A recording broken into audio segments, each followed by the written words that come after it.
Welcome to Novelist Spotlight. This is Mike Consul, your host. In addition to being the host of this podcast and interviewing novelists, I am a novelist myself. I have 3 published novels. My latest is titled Lolita Firestone, a supernatural novel, and it is set in Sedona, Arizona and Cairo, Egypt. My previous novel is titled Family Recipes, a novel about Italian culture, Catholic guilt, and the culinary crime of the century. And my first novel is named Hardwood, a novel about college basketball and other games young men play. And that story deals with issues ranging from depression and racism to sex, religion, and university politics. All 3 novels are listed in the episode notes. I hope you will buy them, I hope you will read them, and I hope you will thoroughly enjoy them. Now, on with our program. In the spotlight is famed novelist Larry McMurtry and his biographer, Tracy Daugherty, who is my guest during this episode. That bio, the first comprehensive biography of the novelist, is titled Larry McMurtry, A Life. It hit the cover of the New York Times Book Review, where critic Dwight Garner described the book as vastly entertaining, and I concur. I just read the book myself. Larry McMurtry has long fascinated me, and his biography did exactly what I was looking for it to do, which is a full telling of Mr. McMurtry's life, career, relationships, of which there were many, particularly with women. Now, Tracy Daugherty was born and raised in Midland, Texas, a fellow Texan like Larry McMurtry. He is the author of 6 novels, a novella collection, 6 short story collections, a book of personal essays, a collection of essays on literature and writing, as well as biographies of Joseph Heller, Joan Didion, Billy Lee Graham, Mary Evershed, and others. And now Larry McMurtry, who died in 2021 at the age of 84, but not before he wrote scads of novels, including noted ones such as The Last Picture Show, The Terms of Endearment, and Lonesome Dove. Lonesome Dove was the winner of the Pulitzer Prize and was also the source of a landmark television miniseries that was hugely popular back when we did miniseries before streaming came along. McMurtry also won an Academy Award for writing the screenplay for the movie Brokeback Mountain, along with his writing partner, Diane Osana. Tracy Daugherty joins us from Corvallis, Oregon. He teaches at Oregon State University. Tracy, welcome to the program. Glad to be here, Mike. Thank you. To begin with, you're a really prolific writer. You produce so much content, much like Larry McMurtry, who's wrote, I think, about 30 books. And why Larry McMurtry? I mean, on the one hand, he's an obvious subject, but there's so many other subjects out there. What was it about Larry McMurtry that made you decide to devote so much time to him and to write such a comprehensive biography? I have a strong personal interest in McMurtry because I also grew up in West Texas, as you mentioned. So for a kid of my generation who wanted to be a writer pretty early on in life, Larry McMurtry was just unavoidable. By the time I was reading seriously, he had already established himself as Texas' most important novelist. He published his first book in 1961, Horsemen Pass By. And I think the first book of his I read was probably The Last Picture Show when I was a little older. But whether you liked his work or not, if you were a Texas wannabe writer, you had to reckon with him one way or another. So I've been reading him all my life and always looked forward to every book he wrote. Didn't always like every piece that he put out, but I did wrestle with it. So he was kind of the lion in the path for any young writer of my age. So I've been thinking about him forever. And at a certain point, I thought I really would like to take him on and figure out how he did what he did. Yeah, I'm a big reader of Larry McMurtry too. I've not by any means read all of his books, but read several of them. My favorite's The Last Picture Show, personally. What was your favorite McMurtry novel? Is there one that you can identify that you enjoyed more than all others? Well, the odd thing about McMurtry, of course, is that he wrote such a variety of novels. So he wrote historical novels, the Westerns, which are probably his best-known books. But he also wrote a number of contemporary novels, The Last Picture Show among them. I think among the contemporary novels, my favorite is All My Friends Are Going to Be Strangers, which is a book about Houston and also a book about a young writer. So it's very autobiographical. The Last Picture Show is a fave. And I do think Lonesome Dove lives up to its hype. It is a great American epic. Yeah, that was so well received, and it just wasn't my subject matter. But I didn't finish the book, but I was reading it, and I understand why it was such a big hit. Just wasn't my subject matter. You mentioned All My Friends Are Going to Be Strangers. Yeah, about a young writer. Larry McMurtry had very early success. He was how old was he? He was in his 20s when Horsemen Passed By was published, correct? Yes, around the age of 30, and he was also writing several novels at once. So he published Horsemen Pass By and already had 2 other novels completed and ready to go at that time. So he was prolific right out of the gate. I also recall, and check me on this, that he had said, I saw, I always loved interviews with him because he's just he's a man of economy when it comes to his words, not his written words, but his spoken words. It's a West Texas trait, being very wry and sardonic, I think. Yeah, well, he definitely is that. And, he would write these meandering books. As you say, he had novels that were, a lot of people said, do you really need to write that one? It's just, Dwight Garner even said that sometimes it's just like he's typing. He's not writing, he's just typing. Yes. But at the same time, it was Dwight Garner who had many good things to say about him, and also your biography of him. But he did say I remember reading an interview where he said he was working on Lonesome Dove, and the prose had slowed to a crawl, and he set it aside and wrote The Desert Rose. And he wrote that in a matter of, I think, just a few weeks. He just dashed it off before he went back to Lonesome Dove. That's right. I think he liked to take a break. He would write very long novels, and as you say, sometimes they would bog down, and he would get bored, and so he would set it aside and take up another project just to distract himself, and then he would come back to the old project with renewed energy. So it's a strategy that I think a lot of writers actually use. If you're writing a novel and need a break, you do a short story, give yourself a little energy boost. And McMurtry certainly did that. He wrote 5 to 10 pages a day all his life. He was very, very disciplined in that way. Now, presumably, and I don't know if you know the answer to this, Tracy, but if you're writing 5 to 10 pages a day, you are producing a lot of copy, a lot of which you're just going to throw out because it just isn't making the grade. Did he ever talk about that productivity? It almost sounds like practice at the same time that he's writing. So do you have any insights as to the 5 to 10 pages, why so much copy, or how he related to what he produced on a daily basis? Because, if you take that word count, that's a novel in, a month or two, you've got a novel. Yes. I think there are several ways to look at that. I think on the one hand, he had inherited a work ethic from his father. His father was a cattleman and a rancher on a Texas ranch.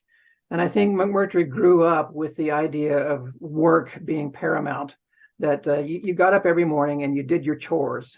That was certainly true of ranch life. And I think he approached writing the same way. It was his morning chore. You got up and you did it.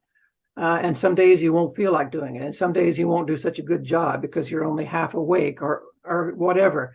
But I think it was simply an imperative that he inherited from his father. That's one thing. The other thing is we work the way we work. You're quite right that if you produce 5 to 10 pages a day, many of them are not going to be very good. You're going to have a very uneven product if you work that way. On the other hand, I think McMurtry could not work any other way. If he didn't do it the way he did it, he wouldn't have done it at all. So you can criticize the process and say this is a kind of a sloppy way of working, but I think McMurtry would answer it is simply a way of working, and it's better to do that than not work at all. The poet William Stafford once said, I write every day, just occasionally I lower my standards, and that's okay. At least you get it done. Yes. And actually, the discipline is so admirable. And I think there's just so many writers out there who, because of procrastination or laziness or what have you, they like to be doing the same, but they just don't get it done. And obviously morning time, I love that analogy to morning chores. And I remember that in your book, in your biography of Larry, somebody said something to the effect of, if you leave a cow alone, he's going to eat the grass. If you leave Larry alone, he's going to write. Yes, that was the art critic Dave Hickey, who was a good friend of McMurtry's. So he saw him close up and knew what he was looking at.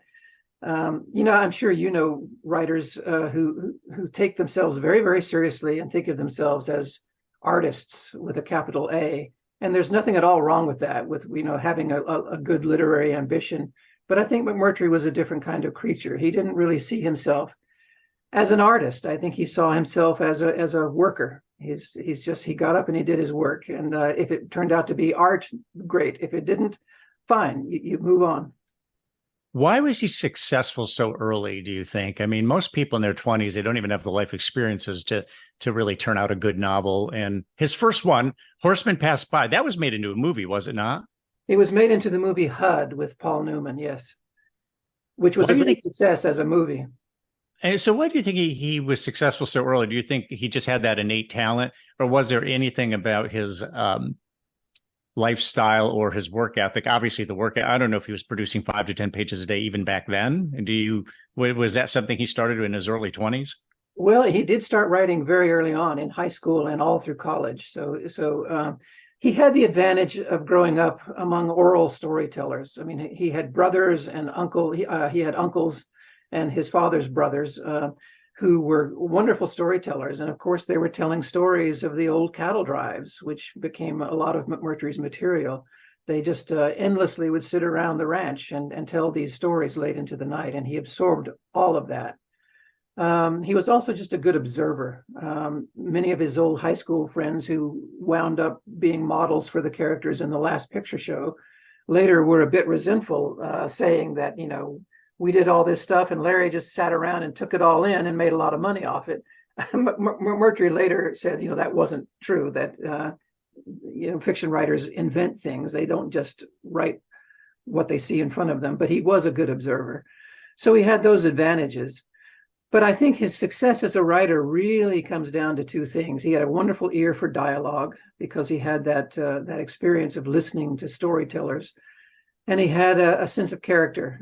He once said that plot is interesting, but not essential. Style is important, but not essential. That finally it comes down to character. If readers don't care about the people in those books, then they're not going to read them. So he paid attention to character and to the way they talked. Yeah, I love that quote. In fact, I took that one down from your book because I liked it so much. I collect quotes, and that one I've added to my collection. And there was more to it than what you just said, but that was the essence of it, that it's about character. And he just wrote the hell out of characters. You knew his characters backwards and forwards when you read his books. He just covered so much of their thinking, so much of their actions. So very big on character development. Now, you mentioned growing up on a ranch, and you mentioned and the people of Archer, Texas, being angry at him that, wow, look at the way you portrayed our town. His parents weren't really happy with his writing either. I mean, to begin with, he grows up on a ranch. He decides the ranch life's not for me. I want to be a writer. And I don't know if that got their noses out of joint, but they didn't really care for some of the stuff he was writing. What about the relationship with his parents? And can you elaborate a little bit on what it was in his writing that his parents objected to, other than the characterization of Archer City, which, okay, you characterize the town and its people as something that we don't believe they are. But that wasn't just that one book, though, that they objected to, correct? Correct. Early on, he manifested a kind of shyness around animals. He was very good with animals, with horses and all of the animals on the ranch, but he didn't really care for them. And so early on, his father saw that he was not going to be a cowboy. And also he was kind of myopic. He didn't have great eyesight. So a good cowboy has to be able to see far into the distance.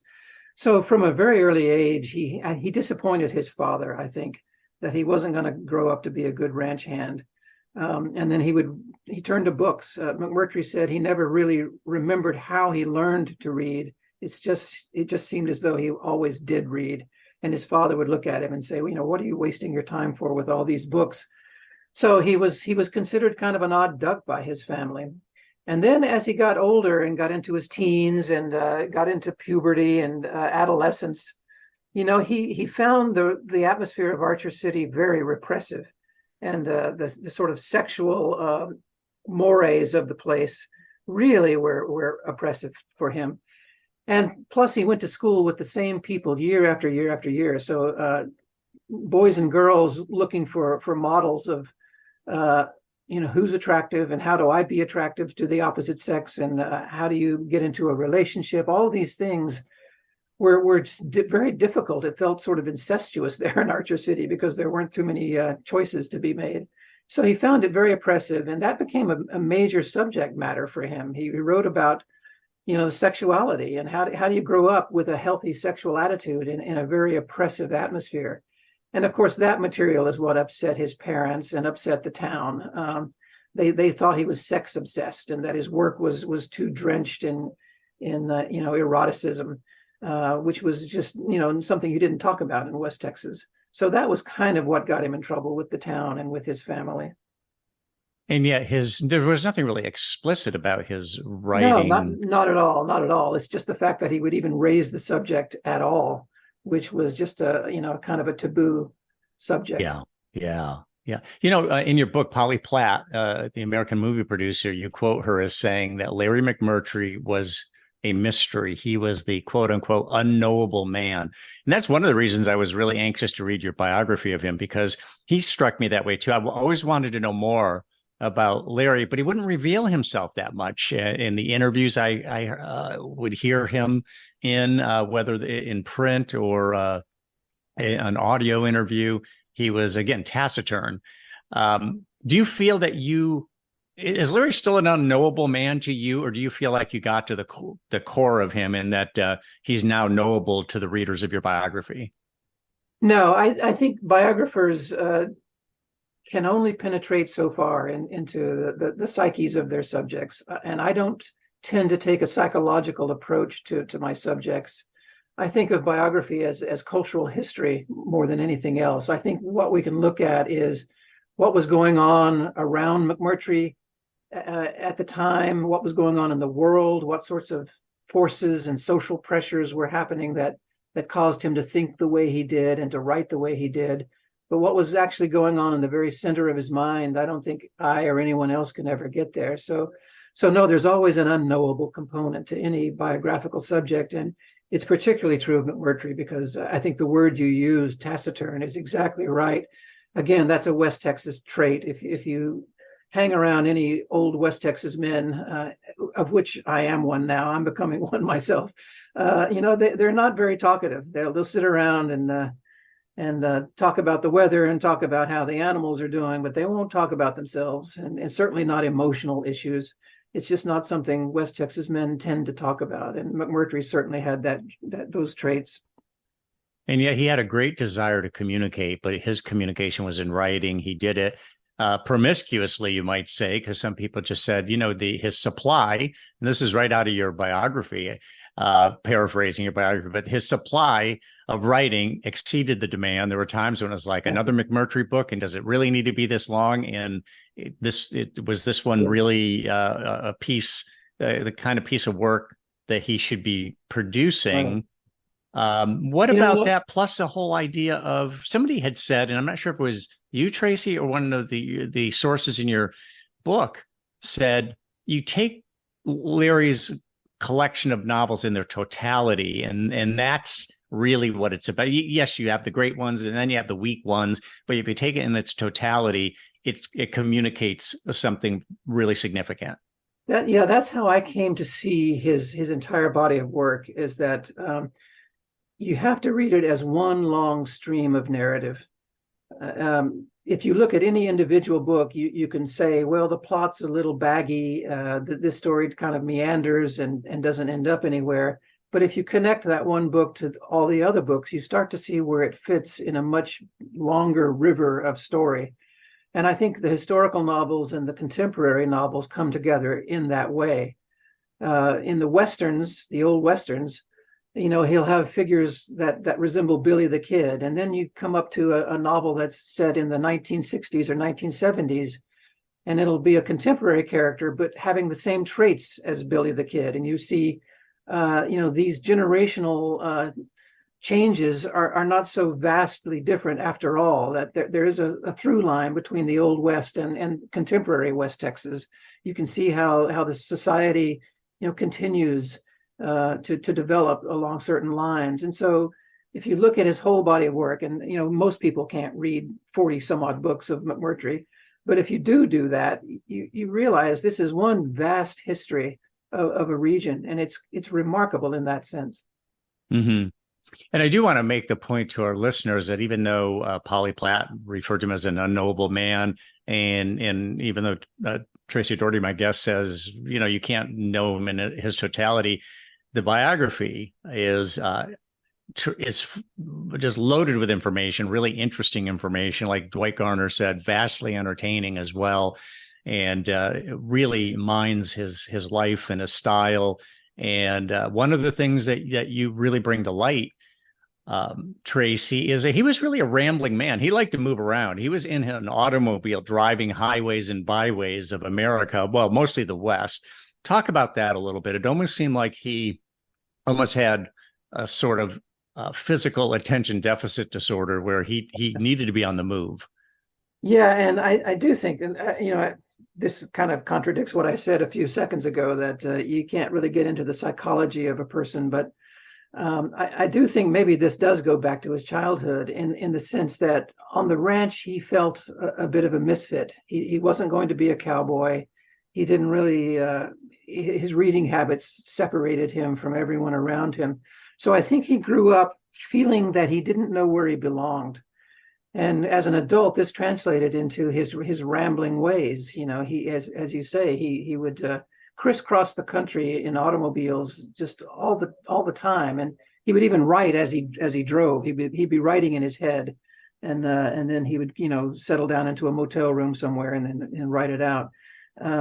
He was always on the move because I think he didn't really feel he belonged, and yet he always wound up coming back to Texas one way or another. He would roam to Washington, D.C. He would go to California. He loved Hollywood. He liked spending time out there. But he would always return to Archer City. And in fact, he wound up, living half of each year toward the end of his life in Archer City, even though he, in many ways, hated the place. It was a very, very much a love-hate relationship he had with his hometown. So he tried to escape Texas and never quite could. And I think that's also part of the roaming aspect of his life. Mm-hmm. Mm-hmm.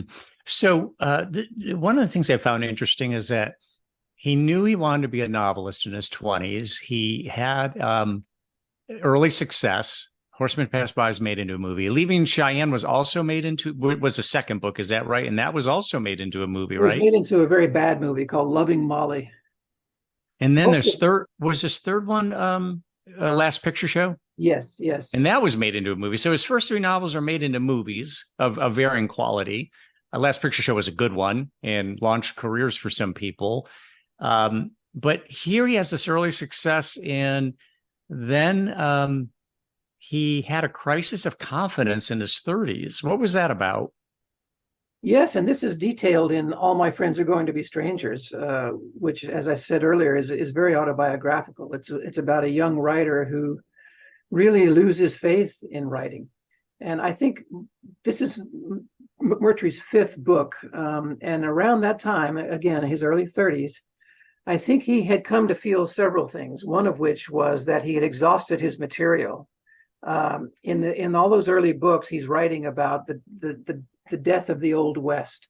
The ranching life, the cowboy life that his father grew up with was dying by the time McMurtry was born. The cattle business was very tough. Cowboys really no longer existed. So it was kind of already an ancient myth by the time McMurtry inherited it, and he saw there was no future in that kind of life. So that's what he wrote about. And then he did that through the first 4 or 5 books and felt, I've exhausted my material. He was getting tired of Texas as material. And then he also felt that what am I doing? I'm spending my days writing about life instead of living it. And I think he felt, and he actually says this in All My Friends Are Going to Be Strangers, that normal life is not really available to a writer, because you're not really living life. You're not experiencing relationships. You're analyzing them. You're writing about them, and you're walling yourself off from other people in that way. And I think that really became a serious concern for him, and for someone who wrote as much as he did every day. You can see that it would become a kind of a problem, and he had to work through that. It was a combination of feeling isolated and also weary, I think. And it took him several years to kind of work his way out of that despair. It is a lonely business. I mean, sitting alone in a room, presumably most people do sit by themselves in a room. That's the way they write. And I can see where that can come to be. Now, he, by the way, all My Friends Are Going to Be Strangers. That's another one of his that I've read, and I enjoyed that one very much as well. I loved the autobiographical aspect to it. Now, that also kind of suggests that, so he kind of broke out of that, though, the rambling man aspect. Look, I'm going to get in my car, I'm going to drive, I'm going to go places. He had a lot of relationships, especially with women. He seemed to understand women. In the book, one of your sources said he was not a womanizer, but a romancer. But at the same time, he said he wasn't entirely comfortable with women in the bedroom. Talk about that a little bit. Yeah, I think McMurtry had an interesting idea about romantic relationships, and he wanted to keep the romance. And I think up close intimacy in his mind was a way of familiarity breeding contempt, that after a while you grow tired because you fall into routines. And he really wanted to avoid falling into routines with the women who were important to him. So keeping a little distance between them and him maintained the romance. I think a lot of his relationships with women were carried out through correspondence rather than being with them all the time. He also, though, did say that if he met a very interesting woman and the choice was either have, a brief physical pleasure with this woman or a lifelong friendship, he would choose lifelong friendship. He really did value talking to women. He used women as confidants. He was very honest and open with the women in his life, and they with him. So I think these were very deep relationships, and in that sense, as you say, he came to understand women, or at least most critics look at his books and say, for a male writer, he writes female characters very well because he spent a lot of time talking to them. And that was really the important side of a relationship for him. And I think a great deal of his writing is an attempt to hear women's voices. We talked about West Texas men being taciturn, but the women were as well. Women of his family were tended to be very quiet because women weren't expected to talk. The men sort of kept them in the background. And McMurtry said in a number of interviews that he was very frustrated. You'd hear the men tell stories all day long. You'd hear their voices, but you wouldn't hear the women talk. And he really wanted women's voices to come to the forefront. And I think many of his novels are attempts to really let women talk. He has a lot of female characters. He treats them with he gives them a lot of space in his books. He clearly favors and understands them. He would have multiple intimate relationships with women. And when I say emotionally intimate anyway, maybe not physically, but he might have 5 or 6 women at a time who he considered intimates, and in different places. Is that right? And again, Larry was a rambling man. He traveled from place to place. He got antsy anytime he was in one place too long. So, and I remember at one point, one of the women said, you've got 5 girlfriends? Do they know about each other? He said, God, no. Yes, exactly. He would move on. Another reason for having the car handy, I guess. So he had some famous women too, who were such as Cybil Shepard. I think Cybil Shepard said that Larry was the love of her life. She did say that, and when a reporter asked her, "What do you mean by that? Do you mean, a romantic relationship?" And she said, "No, it goes much deeper than that." So again, they did have a physical relationship very briefly. Cybil Shepard writes about that in her memoir. But long term, again, it was just a very close friendship which lasted throughout his life. Similarly with Diane Keaton, another actress with whom he became very close. One thing he liked to do was collaborate with these women. He worked on screenplays with Diane Keaton and Cybil Shepard. So in addition to the friendship, these were working relationships, which is probably how they got to be close in the first place. They were all involved in making movies together. Yeah, there were two famous ones right there, Diane Keaton and Cybil Shepard. He was also close friends with Susan Sontag. Used to eat caviar with her. In fact, when she was dying, you wrote that he had caviar sent to her bedside while he was away at the time, and had caviar sent to her bedside. Yes. He didn't have very many literary friends. This is what's interesting. He felt that he didn't really belong in the white hot center of New York publishing. He didn't feel at home there either. But Susan Sontag was his one really close literary friend in New York. And as you say, they would go out and eat up all the raw fish in New York. And so, yes, when Sontag was in the hospital in her last days, he had some caviar sent to her bedside. And it was his loving way of saying goodbye. Now, on the one hand, Larry was a pretty austere guy. He wasn't fancy. He would, you mentioned great details. You mentioned he'd put on his belt and he'd miss some of the loops, and he was not a fashion plate. But at the same time, he lived a really, in some ways, spoiled life. And he admitted that, I'm spoiled. I've got money. I eat caviar. Hollywood has embraced me. Talk a little bit about he won an Academy Award. I mean, again, his first three books are turned into movies. The Terms of Endearment came later. That was turned into a big hit movie. He lived almost a dichotomous life. On the one hand, it was Larry, the working man, got up in the morning, did his chores, driving a vehicle across the highways and byways of America. And then there was the Larry who was champagne and caviar. Exactly. And that's one of the reasons that Cybil Shepard said she loved him so much, was that he was this sophisticated intellectual who also could enjoy a good greasy cheeseburger. So those were the two sides of Larry. He never lost the West Texas kid in him. He wore boots and blue jeans because he wanted to be comfortable. He would not bow to fashion if it made him uncomfortable. So when he attended the Academy Award ceremony and won the Oscar, he wore jeans, and he told everybody, "Well, I lost my tuxedo," which was not true. He just wanted to be comfortable. Well, he had a tuxedo from the waist up, right? And then he had right. Blue jeans and boots. Exactly. Yeah, he was not going to sit there and be uncomfortable all evening long with a bunch of blowhards talking from the stage. But as you say, he had expensive tastes. He grew to like good food and good wine and the company of pretty women. I mean, this is what he himself said. And he knew that about himself. Early on, he told his literary agent, "I like Hollywood money because it feels unreal. It feels like this money is not really real. And so I can spend it, lavishly." And he liked doing that. And he admitted that he liked it.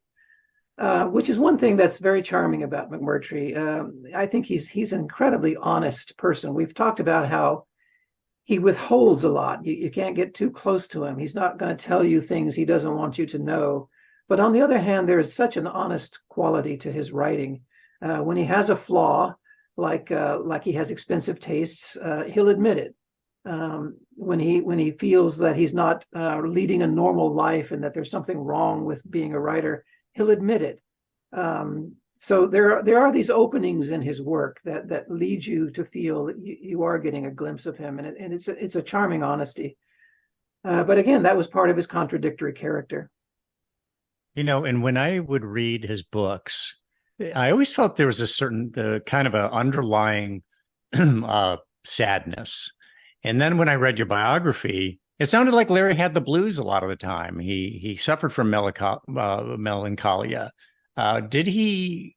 I mean, would you say that Larry, at various stages of his life, suffered from depression? Let's say early to midlife, because I know that late in life, when he had heart surgery and all that, and he was kind of immobilized at that time, and certainly emotionally sounded depressed. But did he battle with depression throughout his life, or was it just kind of a downcast sort of view on life? No, I think absolutely. You put your finger on it. He did suffer from depression from an early age, and it was something that came and went in various degrees of severity. I think that moment we talked about earlier, when he was worrying about the writing life, was truly a depressed stage of life for him. It was a crisis. He wondered whether to continue, and that wasn't the only time. I think many points during his career, he thought about stopping writing because he felt it was isolating him, and that he was not really leading a normal life. You know, he did not have children. He did not settle down with a single wife all his life. And I think part of him wanted that, and he felt he couldn't get there. I think the fact that he grew up feeling that he didn't belong, that he felt alienated from his environment, and yet he couldn't escape that environment. He was drawn to come back to it. He was looking for a place to fit, and I think he never quite felt that he found it. And I think that led to a great deal of depression. And then, as you say, late in life, which we can talk about this, after the heart surgery and his health began to fail late in life, that certainly plunged him into a deeper depression. So he got married twice. Early in life, he got married and then divorced. And then late in life, he got married. But he spent most of his life as a single, rambling man. His feeling, the sense of not fitting in, included, I believe, his teaching at Rice University. He was a writing instructor there. If I recall correctly, Tracy, he never really enjoyed teaching all that much, and he was very straightforward in his criticism of the writing that students would do. Is that correct? Do I remember that right? In fact, I think we can go so far as to say he pretty much hated teaching. He didn't really fit. I mean, he was himself an academic. He got a master's degree at Rice, and a voracious reader. So in some ways, as a student, he was certainly comfortable in the academic environment, but he did not want to teach. I think he found, as you say, the student writing he had no patience for trying to bring young writers along that way. He was quite kind to young writers that he met, once he was publishing, and he would meet young writers who were just starting their careers, and he would help them in their careers. But he did not want to be an editor the way teachers have to be. Writing teachers have to edit their students' work, and he didn't want to spend time doing that. And he also, I think, felt that academia in general produced a lot of mediocrity. I think he wanted more discipline from his colleagues. You know, he wrote 5 pages a day. He expected all his colleagues to do that as well. And that's just not a realistic expectation. So I think he was disappointed by the environment to some degree. So yeah, he did not really fit at Rice, and then later at TCU in Fort Worth, he taught for a little while. And movie money saved him. Really, it was when his first novel got turned into HUD, that movie money got him out of teaching. He was able to then really devote his life to writing, and he does owe it to Hollywood. And he wrote screenplays, not just Brokeback Mountain. Hollywood is a source of income, and gave him that kind of freedom.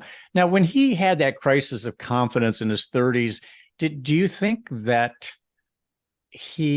part of what was disappointing to him about the writing was that it wasn't achieving what he was setting out to do? Because I recall that he really wanted to demythologize the West. But rather than demythologizing it, people kind of lit up to the West. It's kind of like, they liked the lifestyle he was writing about. It was an opportunity to kind of live that lifestyle vicariously, and interesting characters and people of different mentalities than perhaps they were living around. Was that part of it, do you think, or was there something else going on? No, I think that's a great point. And I think he would be the first to say that in many ways, he failed as a writer because precisely what you said, he wanted to demythologize the West, that we romanticize these cowboy figures, these lone men riding off into the sunset and doing heroic deeds and settling the West and taming the West and leading the animals on long treks. And McMurtry's whole point was, well, we've spoiled the environment. We have eradicated many indigenous peoples. We've done terrible things. These men were violent. They were terrible with relationships and with their children. He wanted to present the harsher side of it and the real side of it. And Lonesome Dove, if you actually look at what goes on in that novel and who those men are, Gus and Call, the two main characters in that novel, are pretty terrible men. They have failed relationships. They steal cattle. They kill people. They get their own people killed by being reckless, and they wipe out Indians. And it's horrible what they do. And yet readers love them. They're charming because they're funny. The dialogue is irresistible. And then, of course, when it got made into the miniseries starring Tommy Lee Jones and Robert Duvall, these guys are irresistible too. You can't not love those actors because they do such a good job, and so they seem heroic. And McMurtry was perplexed by this. He wanted to present, the realities of the West, and he wound up deepening the romance, and it frustrated him. He called Lonesome Dove a kind of version of Gone with the Wind, and really what he wanted to do was write a kind of War and Peace. Yeah, exactly. So let's talk about his, he had, I believe, congestive heart. He had heart problems. He had heart surgery. Yeah, and you had said that, relating to what he had said, I believe when he had heart surgery, they literally removed the heart from his body and then had to put him on a machine that put the heart back in at the end of the surgery. And that he felt like a different person when he was recovering from that surgery, and not just during recovery, but even after that. If I'm remembering right, he felt as though, are you the same person if you've had your heart taken out and then put back in? Right. Yeah, he had quadruple bypass surgery, and I think the medical techniques have improved since those days, but. At that time, they cut his chest open and they remove the heart and stop it and put you on a heart-lung machine, which breathes for you and pumps your blood for you while they patch up the heart. So there's this odd moment for him where he thinks, well, my heart literally stopped. So in a sense, technically I'm dead. And how do you come back from that? And then they shock the heart back into rhythm once they have done the bypasses. And so he put it that my physical body survived, but myself did not. What happened to myself during that odd interval when I was on the operating table? And he felt that he never was quite the same person. He even went so far as to say, the biography of my life, everything that happened to me up to that moment seemed to belong to somebody else. When I came across that quote, as a biographer, of course, it kind of startled me, like, whose biography am I writing? I mean, that's the question he would ask. And he never did quite feel the same. He felt fine physically right after the surgery because the doctors did a wonderful job and he recovered physically. But emotionally, it just took something out of him. And he went through another period of depression about writing. He would pump out the 5 pages a day, but he really felt no inspiration behind them. And Hollywood directors would be sending him screenplays, and he didn't want to work on them. And really, this is where his late life writing partner, Diane Osana, enters the story and becomes quite heroic.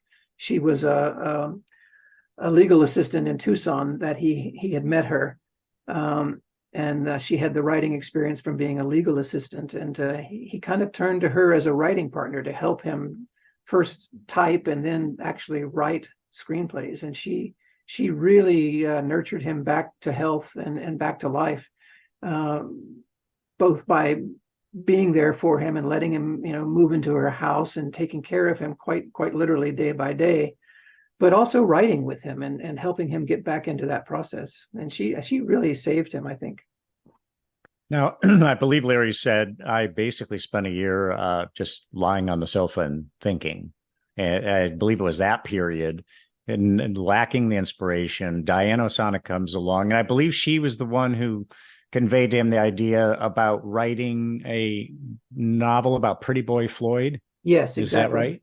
Well, it was that brought him back to that, got him inspired again, as I recall. It was going to be a screenplay. It was one of the screenplay's ideas that were sent to him, and people wanted him to write this movie about Pretty Boy Floyd. He didn't know who Pretty Boy Floyd was. He thought he was a boxer, and of course he was a wanted criminal.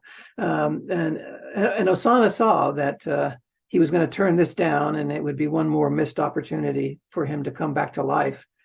And she said, you've got to do this. And she did a lot of the research herself and just kept prodding him to please take this project on. And it seems like he began this as a kind of joke. He'd said to her, well, I'll do it if you'll help me. And then it turned serious that she was going to help. She was going to do anything she could to prod him back to life. And so they did collaborate on this screenplay. And it was never made into a movie. That the project fell through in Hollywood. But with that material, they then published a novel about Pretty Boy Floyd with both of their names on the byline. Now, throughout his life, you mentioned that he never really felt at home in the New York literary scene. And he didn't really feel that he was respected by the book publishing establishment, is my understanding. And in fact, he used to wear a T-shirt on occasion that said, what did it say? Something like minor regional author or something like that? Minor regional novelist, yes. So he never felt like that the New York firmament there saw him as a serious novelist. But at the same time, Norman Mailer was quoted as saying, he's too good. If I start reading him, I start writing like him. Yes. So, and he was probably reading the best Larry had to offer. And that's quite a compliment. Especially, and Norman Mailer is not given to compliments. He was a guy who was very critical of other authors. So for him to say, put out a thought like that about Larry McMurtry, that's a big deal. Well, now, Larry didn't seem. Go ahead. Finish that. I was going to say, I think this is a chip that many Western writers have on their shoulder, and it's not entirely unwarranted. That the Eastern, things have changed a lot in publishing, but I think we can still say that in many ways, New York remains a kind of publishing center. And so the publishing world is established in the East, and writers who write about the West, I think, have long felt that the publishing industry simply does not understand the West, doesn't understand the subject, doesn't understand why the West is important, sees the West in somewhat cliched terms as being uncivilized. I mean, this has long been a complaint among Western writers. And one of McMurtry's old mentors, Wallace Stegner at Stanford University, even wrote an essay about this, that the Western writer who wants to be recognized by the publishing world is going to, again, be alienated and feel like he or she doesn't fit in because the East just won't respect the material. And I think McMurtry certainly felt that, like many other writers. He wasn't the only one from the West who felt that. So that's just a little bit of background, that it wasn't just McMurtry, that it's a long complaint from Westerners. Yes. So in addition to his passion for writing and his passion for women, the other dimension of Larry's life is a passion for books, collecting books. He was a rare bookseller. He spent decades and decades. I think he had two rare bookstores, one in Archer City called Booked Up, and it occupied 6 buildings. Check me on this, but occupied 6 buildings and contained 400,000 volumes. Yes. Now, were those all rare books? With that, did he was such an aggressive collector of rare books that he got up to 400,000 volumes? They weren't all rare books. Many of them were, but he would buy books of any stripe that he felt he could sell. But he was a very discerning collector of all types of books, travel books, art books, books about Chinese porcelain, even pornography. He knew his pornography, and not so much as a connoisseur of it, but as somebody who knew what would sell to an audience. He understood the importance of all different kinds of publishing. And he had as many books as existed in the Rice University Library when he was a student there. That was one of his goals, was to have as many books as the library. And he did. He wound up having an amazing series of stores in Archer City. He wanted Archer City to be a book destination. He wanted people from all over the world to know about Archer City and to come to it and to think of it as a book destination. Because when he was a kid growing up there were almost no books in town. Nobody read. And his dream of turning it into a book town was quite ambitious and amazing. And he almost succeeded. But he couldn't quite lure other booksellers to come there. And so now I think Archer City is once again a kind of empty place. His bookstores have been sold now that he's passed on. And, the dream did not get realized. But for a while, it was quite amazing what he had done there in West Texas. Then he eventually auctioned off 2/3 of the books because he wanted to consolidate what he had. In his own private library was 30,000 books that he had spread over 3 houses, is my understanding. Yeah. So he was, the era of the ebook and the audiobook probably was not something that he felt so good about. He loved the actual physical product. And and I got to say, your biography, I did the audio edition. It allows me to, because I read all day anyway, professionally. So give the eyes a break and put the ears to, yes, to work. Well, one of McMurtry's great moments was at the Academy Award ceremony when he and Diane Osano won the Oscar for Best Adapted Screenplay. He got up and in his acceptance speech, he hailed all the booksellers of the world, which I think kind of perplexed the movie audience. They thought he was going to be talking about movies. But he said, this screenplay was originally a book. It was based on Annie Proulx's story, Brokeback Mountain. And he said, well, so without books, we don't have stories. And, we must continue to support the culture of the book. We must not lose it. And that was one of his great passionate moments. Yes, I remember that. In fact, I watch Academy Awards every year, and I remember his receiving the award along with Diana. And but then when I read your biography, I went to YouTube and I called that up, and just to see him accept that award and hear what he had to say and see what he looked like when after hearing about, he said he lost his tuxedo pants and had put jeans on and all that. I wanted to see it all over again. One of the things I didn't realize is, a couple of things. One is that he was good friends with Ken Kesey. And although they had it sounded like a little bit of a tortured friendship, they disagreed on some things. And then there was also, Swifty Lazar is somebody who I've heard of my whole life and never really knew who he really was until I read your biography. But let's start with Ken Kesey. They meet at Stanford. They're learning from Wallace Stegner. They're part of the Stegner program there. And Ken Kesey wasn't, he wanted to kind of be I forget how you put it. Larry McMurtry was focused on writing novels. Ken Kesey writes a smash novel, One Flew Over the Cuckoo's Nest. A lot of people say Sometimes a Great Notion is his best book. But he was always looking for something more spectacular. We'll talk about that relationship a little bit. Yeah, you couldn't find two men more different than Ken Kesey and Larry McMurtry, and yet they formed a very close friendship. Interestingly enough, they both came from very conservative backgrounds. Kesey came from Oregon and McMurtry from Texas.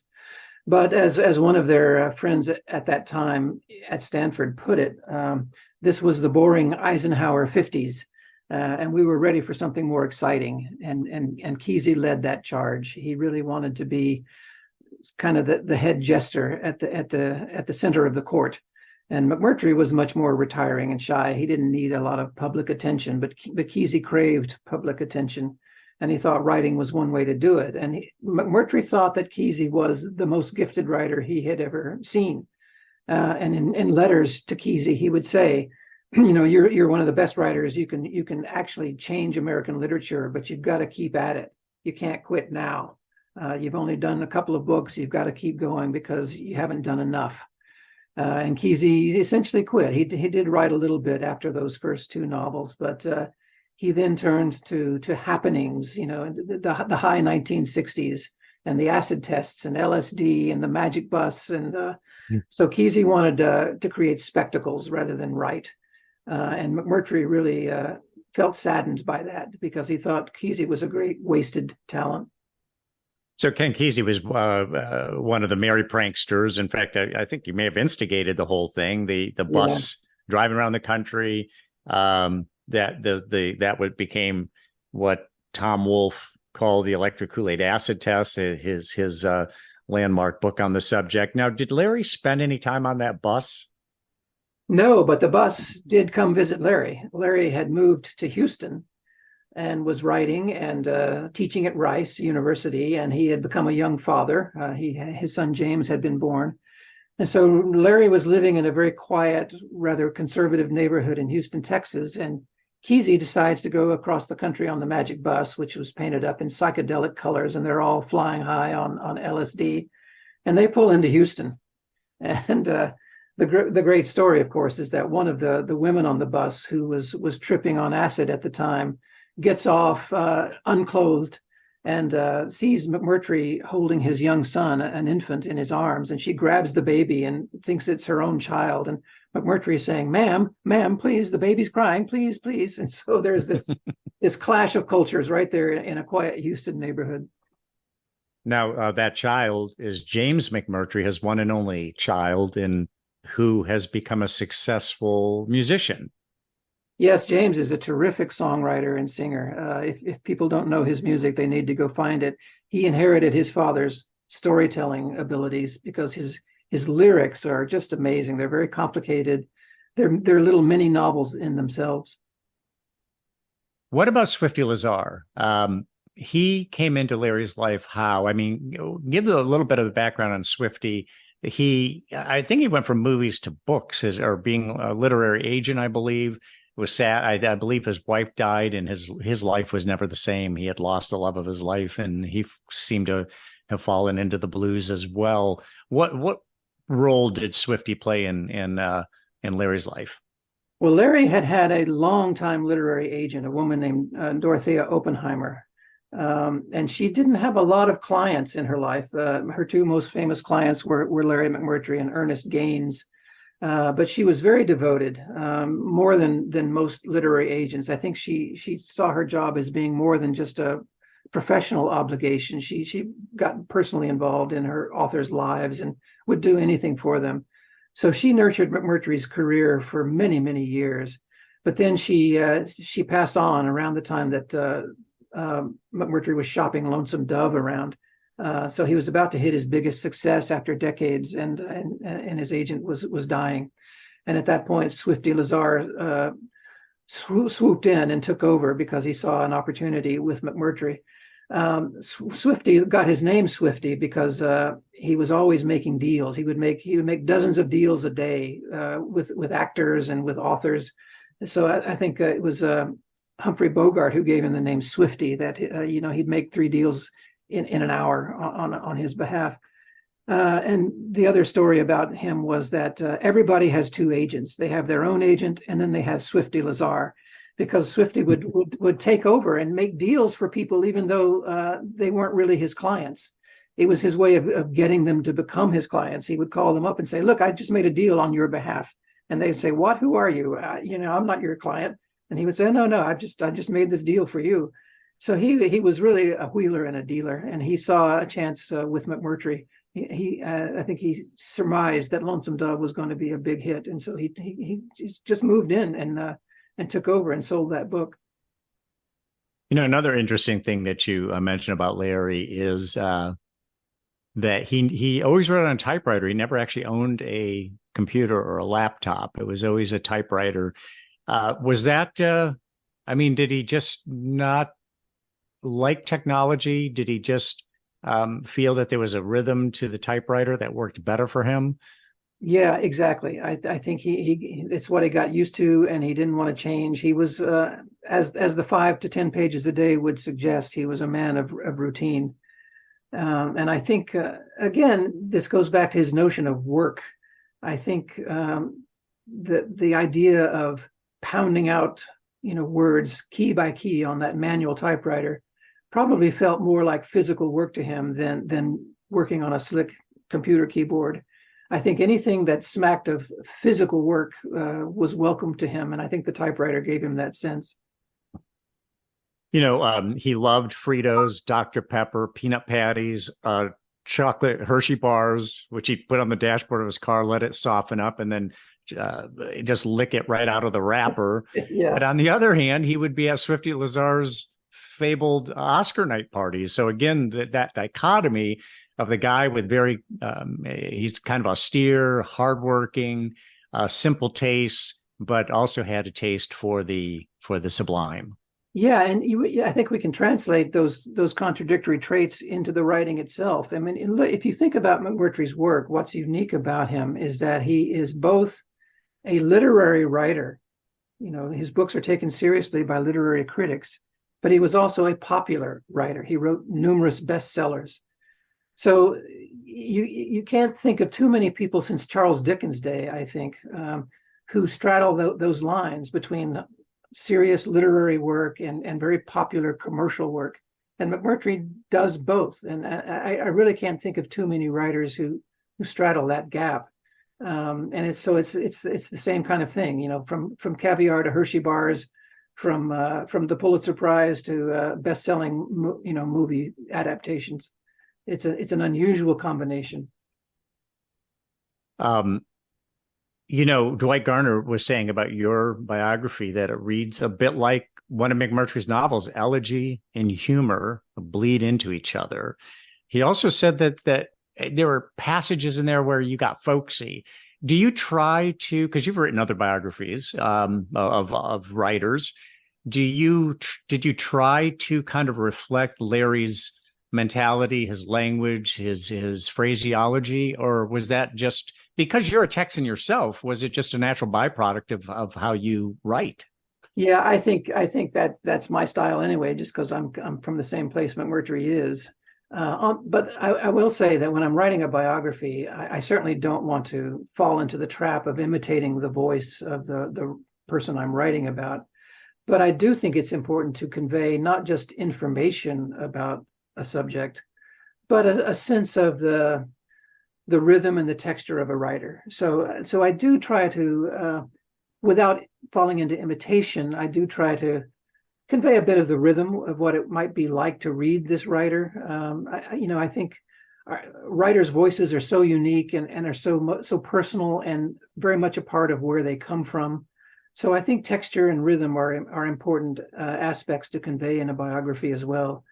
But the folksy business that Dwight Garner noted, that's just the way I write too. I get it. Just to fill out the quotation you used earlier that I liked so much, here's the full quote from your book, from your biography, and this is you quoting Larry McMurtry. He said, "For me, the novel is a character creation." That first sentence alone just grabs me. And then he says, "Style is nice, plot is nice, structure is okay, social significance is okay, symbolism worms its way in, timeliness is okay too. But unless the characters convince and live, the book's got no chance." I think that's just a great quote for writers and aspiring writers, because you've got to, and that's the way I read. I'm all about the characters and the situations. A book doesn't even necessarily have to go anywhere. It doesn't even have to have much of a plot. Just give me interesting characters, interesting situations, and I'm engaged. And Larry delivered that in a big way. He did indeed. And I think that is a quote that every writer should hang above the desk. Now, you've been generous with your time, Tracy. And I really loved your biography. I didn't just read it, or in this case, listen to it. It was audio, the audio edition. but I really devoured it. It was really good work, very comprehensive. What else? I've asked you a lot of questions about Larry. Is there anything else that you wanted to add? Anything else we should know about Larry, or or anything that you came away from the whole project with that really kind of transfixed you? The word that keeps coming to mind for me when I think about Larry McMurtry is generosity. We've talked about his contradictory qualities and how he could be taciturn and somewhat aloof. And yet, despite that, I just see this great generosity in him. 40 books, he wrote 40 books, of which I should mention, I think the nonfiction is some of his best work. We didn't talk about that, and it's rarely mentioned, but he was a great nonfiction writer. His books of essays are just terrific and overlooked. But back to the point, 40 books, that's you can say, well, that's just too much. That's compulsive. That's obsessive. I think it's generous. Here's a man who spent his life trying to communicate, and he did. The amazing number of friendships he had and relationships that he had. The bookstores. I mean, he was really trying to promote the culture of the book throughout the country with all these bookstores. Just an enormously generous man who gave a great deal. And I think that's a lesson for writers as well. You can't be parsimonious. You have to give everything you've got and put it on the page. And I think that's what McMurtry did. And so that's another word we should all hang above our desks: generosity. Mm-hmm. Yes. And any writers out there, aspiring writers, this biography, just to see a prolific writer and successful writer like Larry McMurtry, this book is really inspirational. So I would certainly encourage you to get out there. And also, again, Dwight Garner said it, vastly entertaining. You'll be entertained from beginning to end. And again, my guest is biographer Tracy Daugherty, born in Midland, Texas, a fellow Texan like Larry McMurtry. And if you look in the episode notes, I have a link to Tracy Daugherty's page. You can learn more about him. He's written, again, novels, short stories, personal essays. The list goes on. He's a prolific writer in his own right, and has written biographies about famous writers like Joseph Heller, Joan Didion, and, of course, Larry McMurtry. And the list is longer than that. Tracy, thank you for taking the time. Really interesting discussion, and I really appreciate you having produced that piece of work. It was a great read. Thank you, Mike. I enjoyed it.